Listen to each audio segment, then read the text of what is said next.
Hello. A few weeks ago I came upon a wonderful book. It's titled Logging in Oconto County. It was written by Della, Rucker, and it was written in 1999. And there's a little logo on the front page of the book. It says, "From the McCaslin to Jab Switch." And of course McCaslin is McCaslin Brook near Lakewood, and Jab Switch was always a nickname for Oconto. So we're talking about the length of Oconto County here.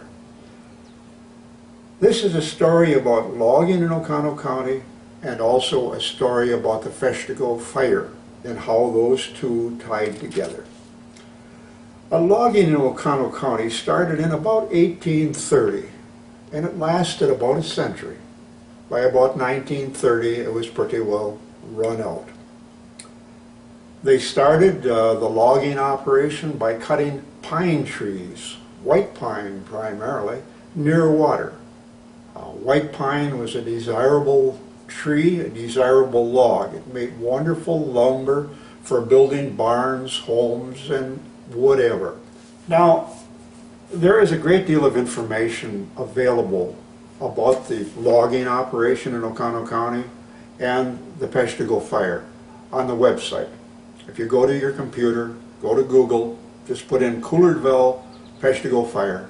It's just amazing what will come forth. There will be lists of those that died in the fire that they're aware of, lists of those that lived through the fire. There are stories in there about various people from Couillardville. And Leetown, I just want to mention, Lee is spelled L-E-I-G-H. And Leetown would have been up on 22, where today we would call it the Little River crosses the 22. Okay, this is a nice picture of a typical logging camp.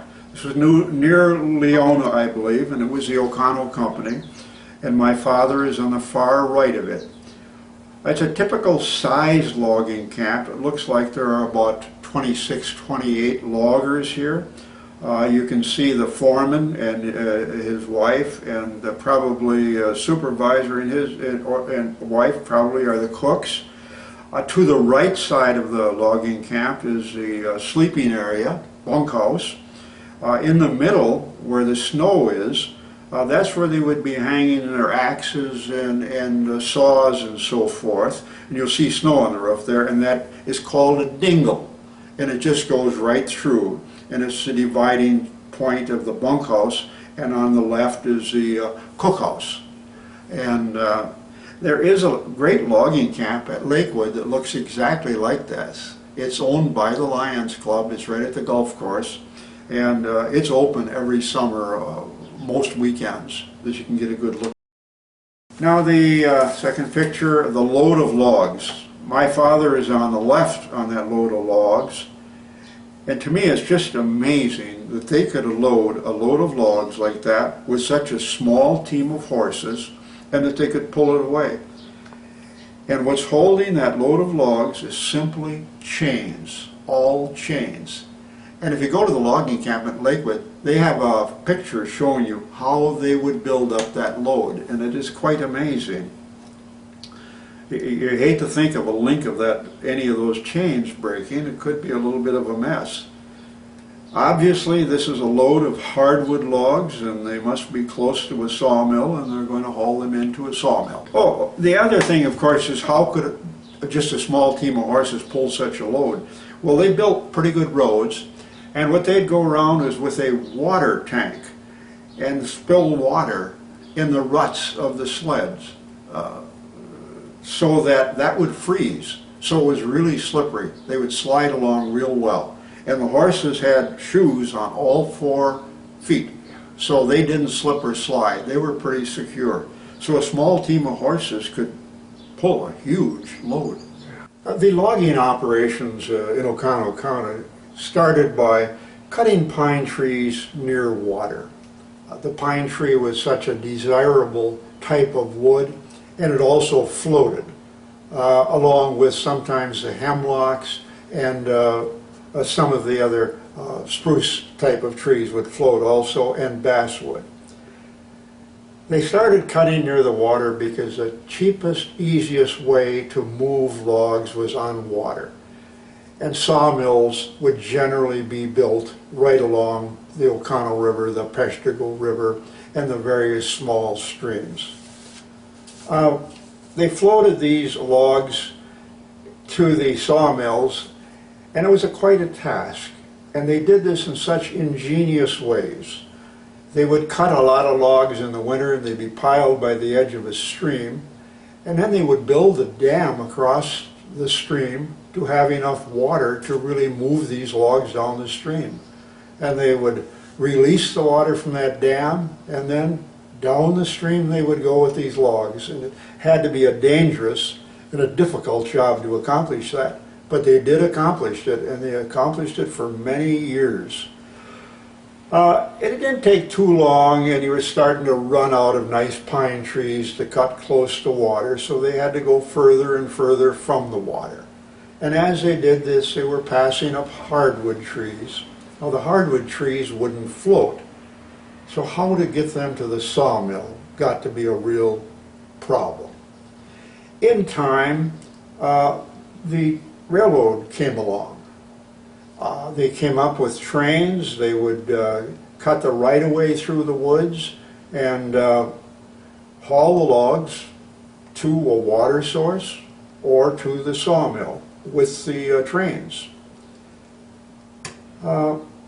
Also, about this time, sawmills became a little more portable. If they had a large tract of logs out there, they could take a sawmill out there and then just haul the logs to the sawmill with the horses. And then they could load the finished product onto the train, take it to market or whatever. Logging was huge in this area. There was hardly a family that wasn't touched by it in one way or another. I know my father worked in the woods for a number of years. Also, all of his brothers did. Many of the neighbors did. It was good winter work. The farmers would be busy with their large families, planting their crops all spring, summer, doing their harvesting in the fall. But then by about early November, time to get up to the woods. It was a good place to make some money, and they would go to the woods. I can recall a conversation I had with Catherine Harold some years back, and she remarked on her father, Jim Harold, that early in November he put the harness on the horses, put his clothes in a sack on his back, and he'd walk the horses right down the driveway, down River Road into Oconto, go to the depot, load his horses onto a boxcar, and he would sit right in the same boxcar on a pile of hay, and away they'd go to Leona and get the horses out there and proceed to work with his horses in the logging camp. And he would work from mid-November all the way through to mid-March. He would probably only come home for Christmas, she said. And that was kind of typical. I can remember my dad saying he was really looking forward to Christmas to get home for a little while and then back to the logging operation. Now, I've read many books about logging and the Peshtigo fire. And this book is the first one I've had that mentions Couillardville by name.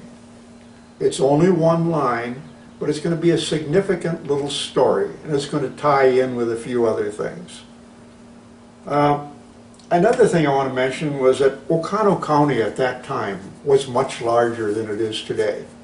It included, at that time, all of what is now Marinette County and a lot of Forest County. So Oconto County was a very big county, and it had a lot of logs, and as I said, it touched so many people. Now, in October 9th, 1871, the Peshtigo fire occurred. Now, many wonder, where did the Peshtigo fire start and why did it start? And we'll just talk about a few of those things. Some of it was due to logging practices. They would just cut logs and take the good logs they wanted. The rest of the branches, the crooked trees, the trees they didn't want, stayed there right on the forest floor as slash, called slash. Also, farmers were clearing land to raise crops. And the thing that was in their way was trees.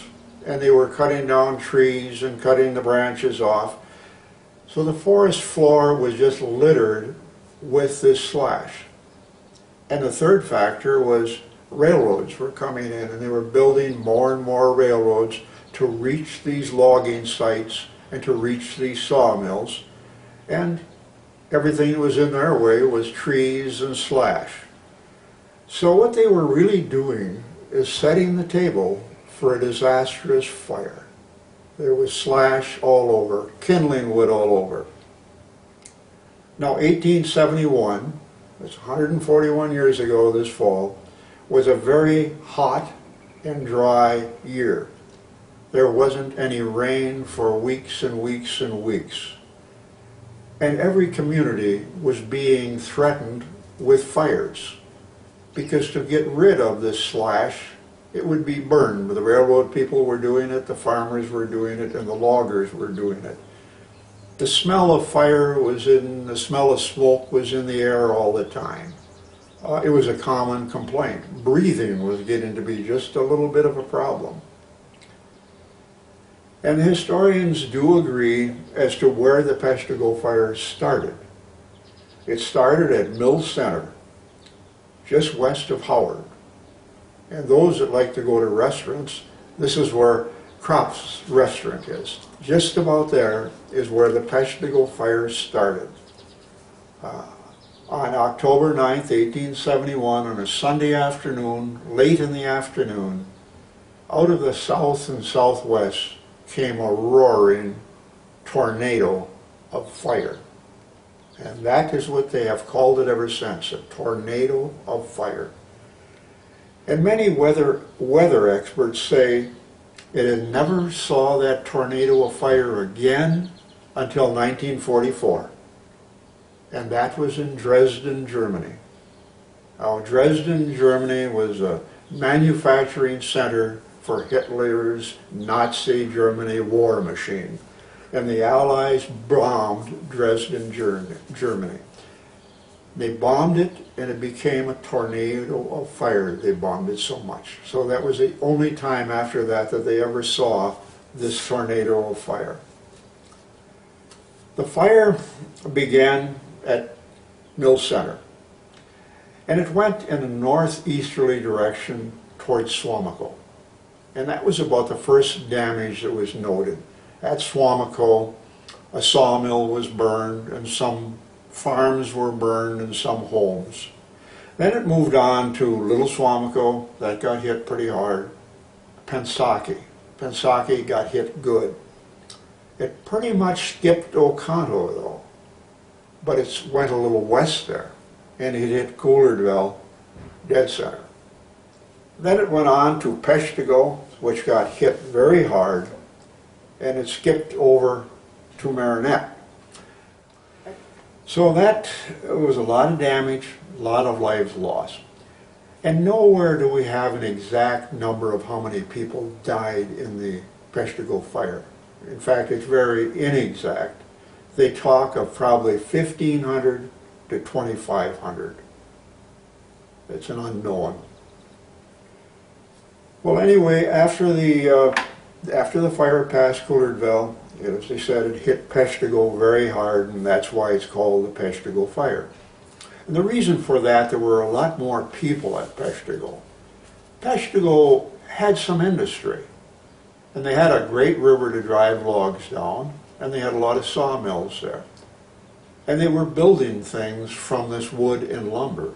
They were building tubs and wooden buckets and all kinds of things out of wood. And they had a railroad that went from the city of Peshtigo to Peshtigo Harbor. And I think it's a distance of about 3 or 3.5 miles. So they, with their industry, they'd build these products, load them onto a train, haul them down to Peshtigo Harbor, put them on a boat, and take them to either Green Bay or Milwaukee or Chicago or wherever the market may be. So it was quite an industrious area. There were a lot of people there because they were just building a mainline railroad to Marinette and beyond. And there were a lot of railroad workers there who were adding to the problems of feeding the fire. Then further, there was a lot of logging activity. And of course this fire occurred on a Sunday afternoon. Now that would have been the day off for all of these workers.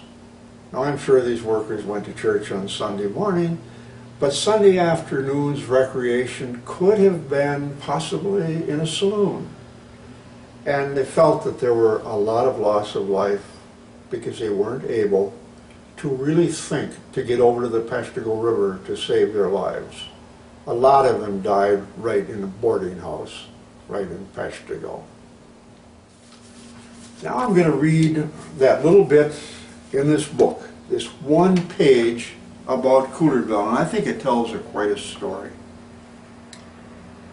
At least one group of pioneer farmers living along the Oconto River at Leetown and Couillardville had become so convinced of the impending disaster that they in September backfired a site on the river near the Couillardville Bridge to serve as a community shelter, a plan which apparently worked.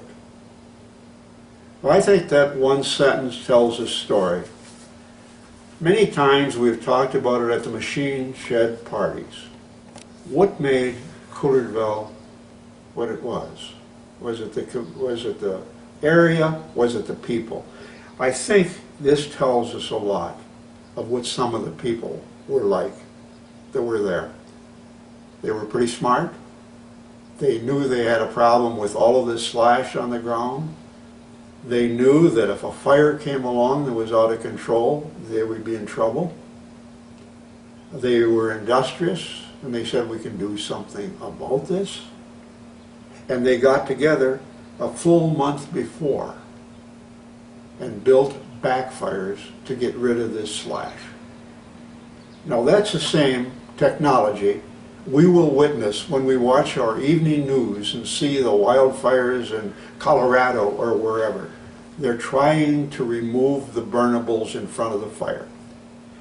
Now the wind would normally come out of the southwest, and I can just visualize today, and as we sit in this machine shed today, we can visualize these people coming together and realizing they could not burn with the wind because they couldn't control the fire.